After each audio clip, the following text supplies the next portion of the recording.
I'll just make a note to plug it up after this class. Okay, so the title of this next section is 7.5 Sum and Difference Formulas. Today, we're only going to talk about sine and cosine. Now, these formulas, you do not need to memorize these formulas. Can everybody turn their paper over to the back?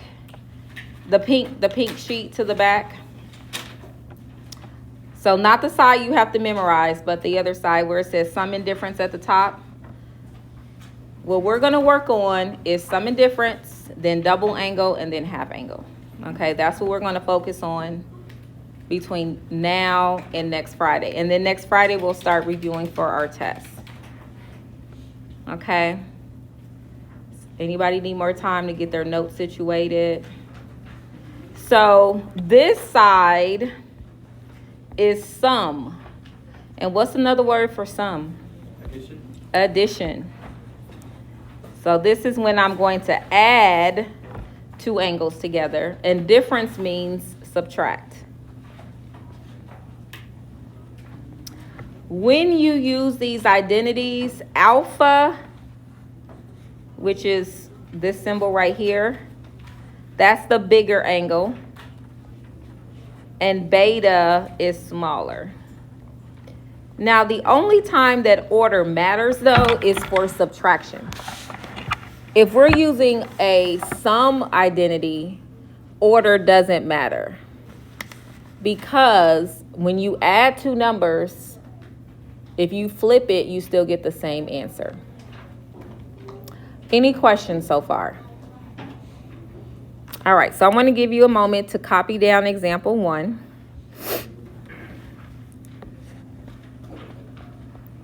And on the test, it will tell you what identity we want you to use.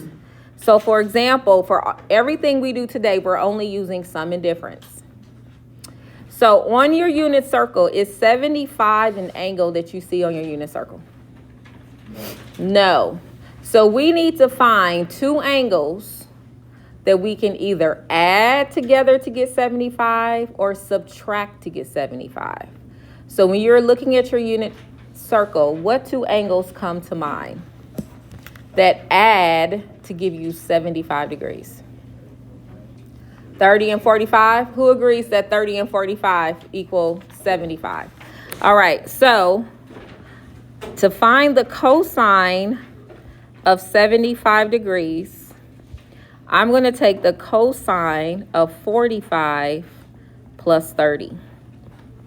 45 is bigger, so that would be my alpha. 30 is smaller, so that is beta. So what I'm using is the cosine sum identity.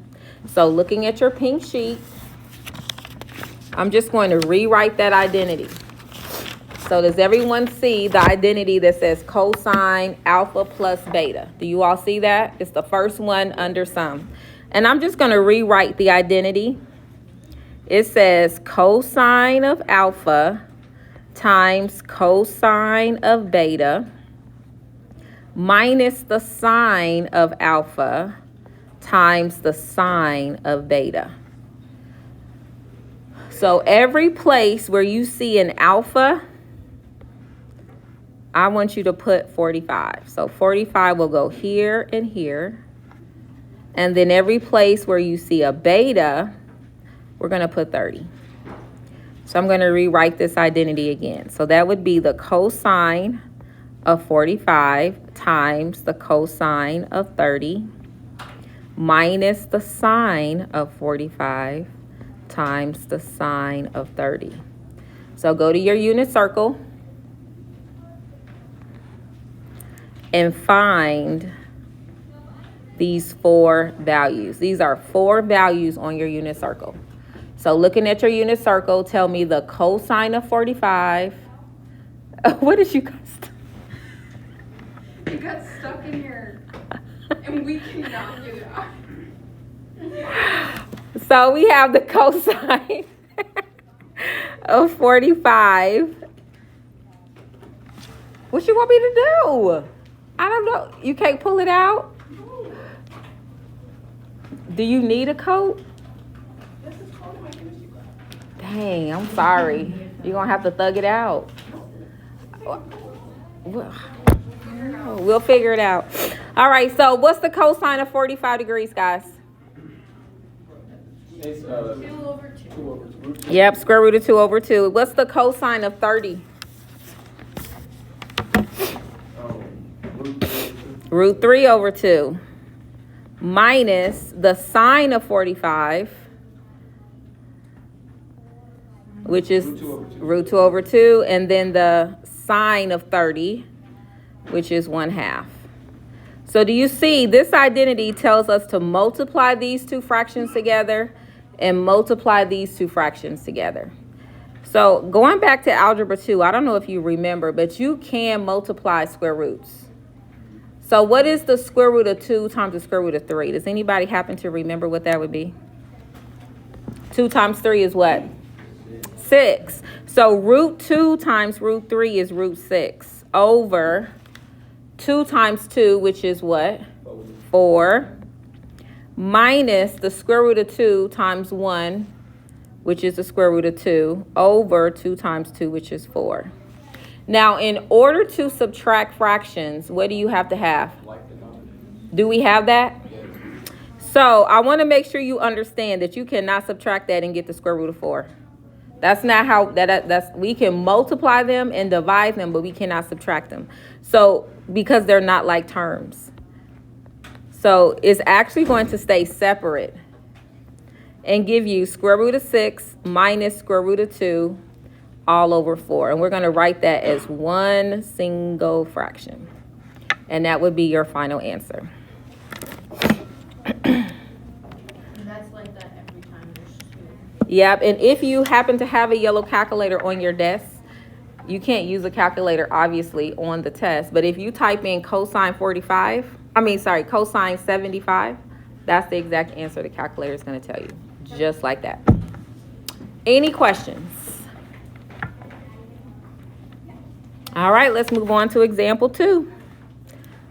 So radians, I think, is a little harder. So I'm going to talk about how I do a radian.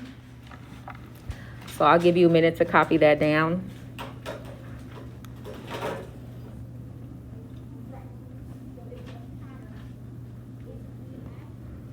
So we know this is a that's a 1.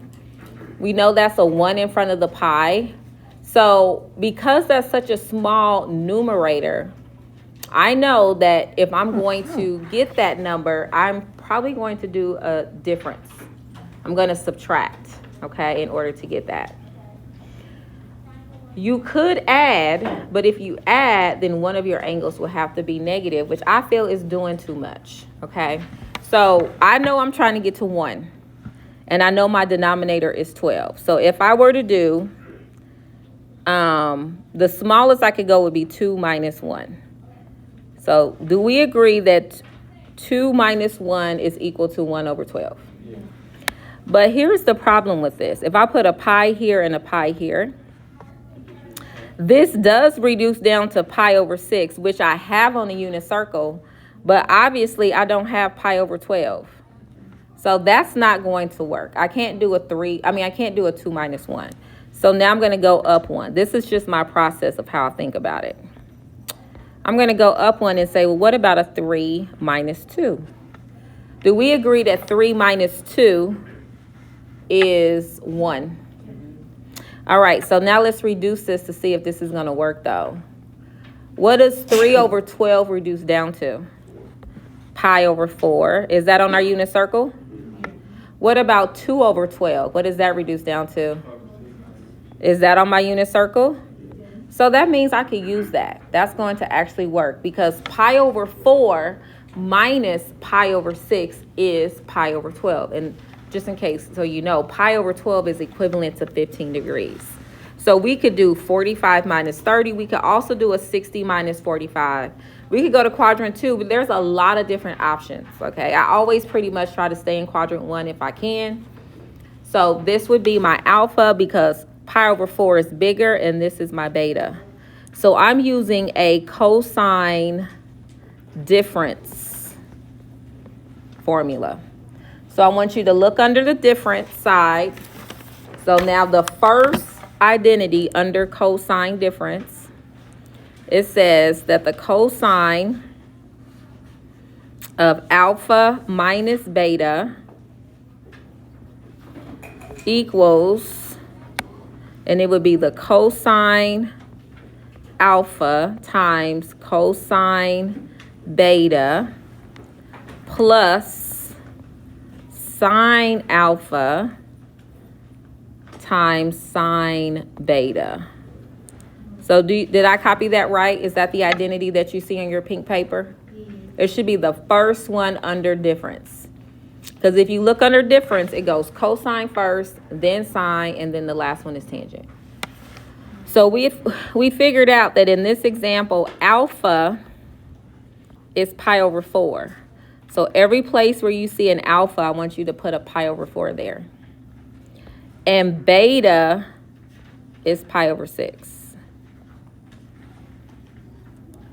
So what we have is the cosine of pi over 4 times the cosine of pi over 6 plus the sine of pi over 4 times the sine of pi over 6.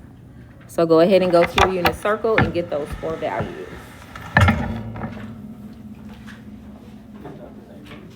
It's close, but this one has a plus sign in between it and not a minus.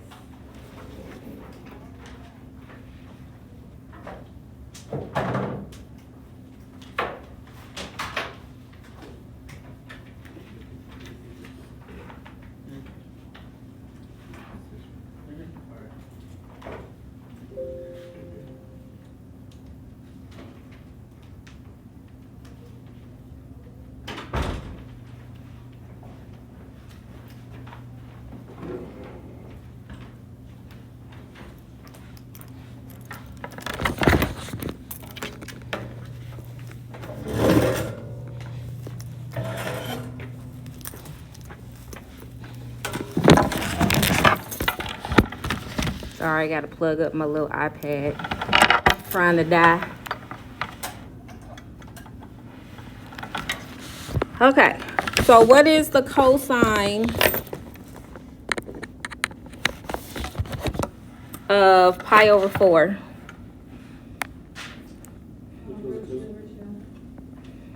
And what is the cosine of pi over 6? Root 3 over 2? See, it's really similar to what we did the last one, except this identity has a plus sign, not a minus.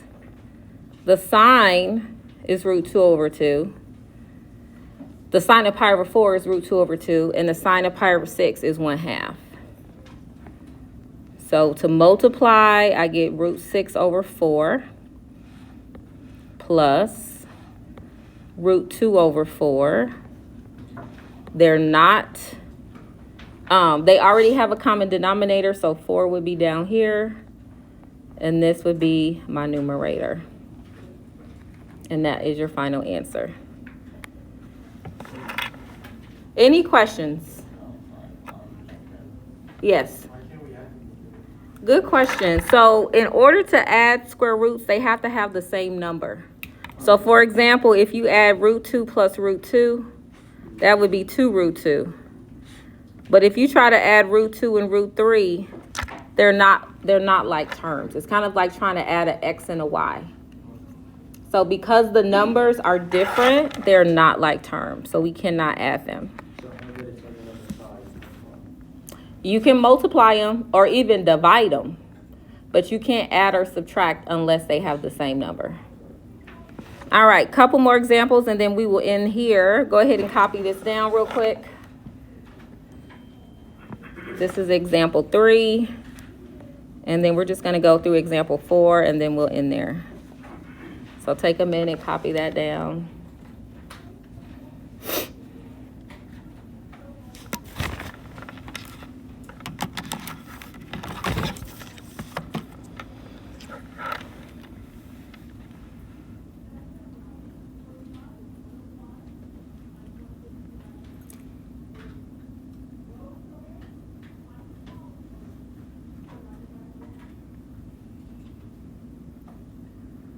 So whenever you see a question like this, which your homework 11, it's in the front, Mensa, by the way, in the chair.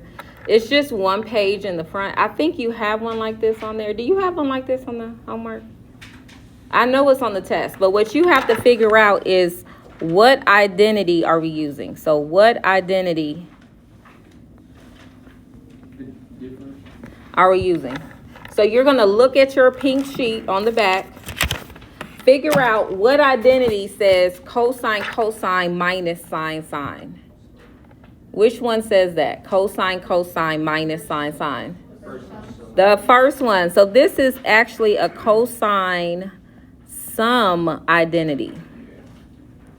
And because it's a cosine sum identity, this would be, in this example, this is alpha and this is beta.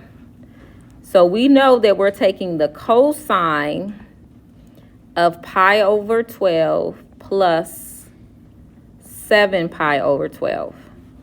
So do we have a common denominator? Yes. We do. So what do you think we get when we add these together? What is 1 over 12 plus 7 over 12? 8 over 12. Now that can be reduced. And what do you get when you reduce that? 2 over 3. So go into your unit circle. What is the cosine of 2 pi over 3?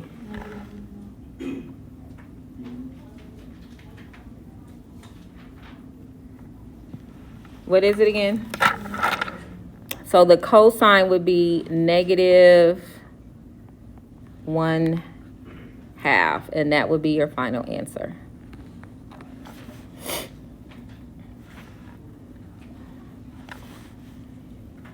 So when it's like when it's compressed, we're gonna expand it, and when it's expanded, we're gonna... Exactly, yep. All right, let's copy down example 4.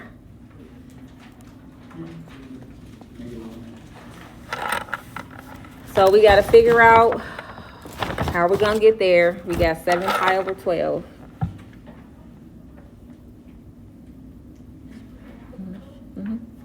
last problem is the first number usually going to be like always the alpha. So that's a good question. So we go back to this example. This is already expanded for us. It doesn't really matter for the sum identities. Okay, whenever it's a sum identity, order doesn't matter. Because 2 plus 3 gives you the same answer as 3 plus 2. So it doesn't matter which one we call alpha and beta if it's a sum identity. It only matters for a difference identity because order does matter for the difference.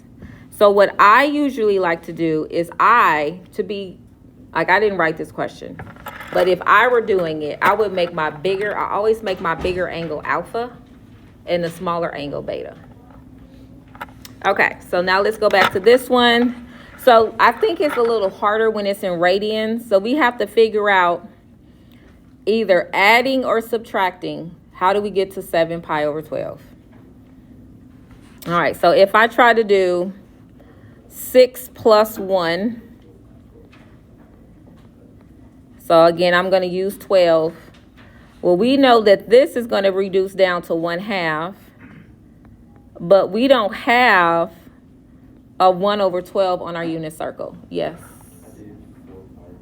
Oh, you giving me the answer. But yes, that's what I would do. I would do 4 and 3. So both of them have to be on the unit circle first? Yeah, because this is your calculator. This is all you got.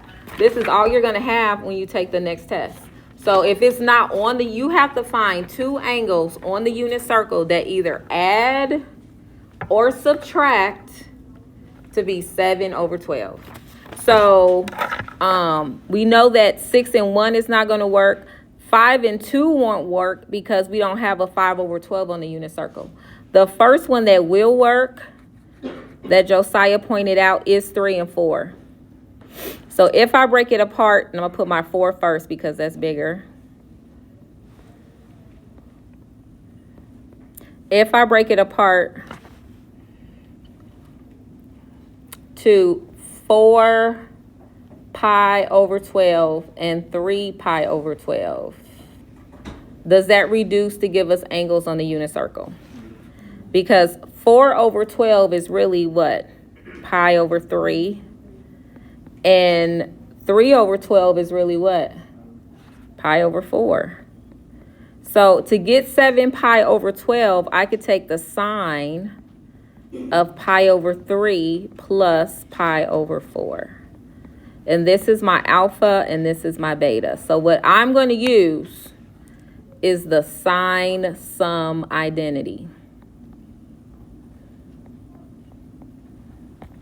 So I'm going to rewrite that identity. So I have it here.